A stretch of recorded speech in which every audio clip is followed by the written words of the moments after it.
Well, there's not much to say about the Sega VR. It was one of Sega's failed systems, unfortunately. It was never released because the Sega Genesis was released instead, and also because of developmental issues.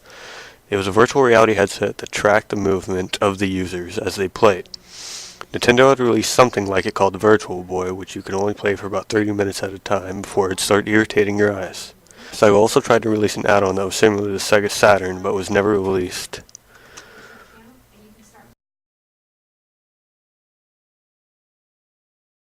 The Action Game Master was a VampWare product that was going to be produced by Active Enterprise, but wasn't because of the technology wasn't possible at the time. The Game Master was going to be the first handheld that would play different console games such as NES, SNES, Sega Genesis, and any CD-ROM based games, along with its own games. It would have been an amazing held-home system that would have gone down in gaming history, but didn't.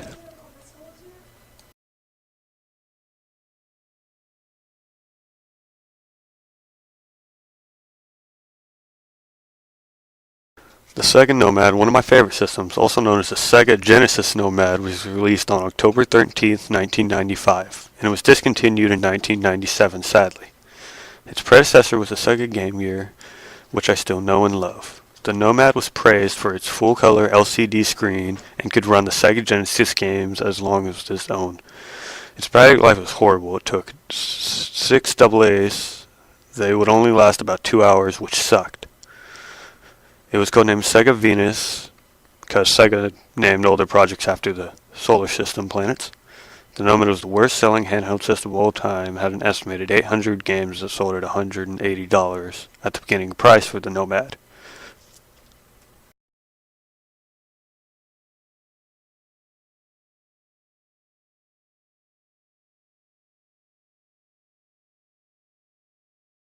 The Atari Lynx was released in 1989 at a price of $179.99 and was discontinued in 1994.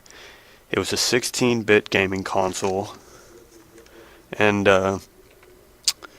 its computer was Nintendo's first Game Boy.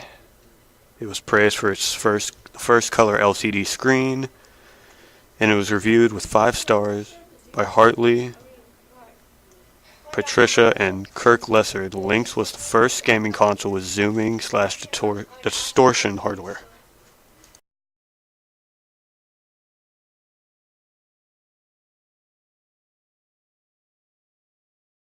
The Magnavox Odyssey.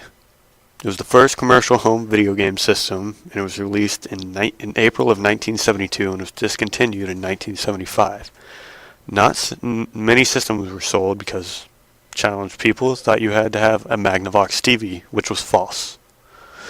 They later advertised that you didn't have to have a Magnavox television set by putting it on the gaming cartridges. The Magnavox also had the first add-on that was a shooting gallery type controller. It came with the game.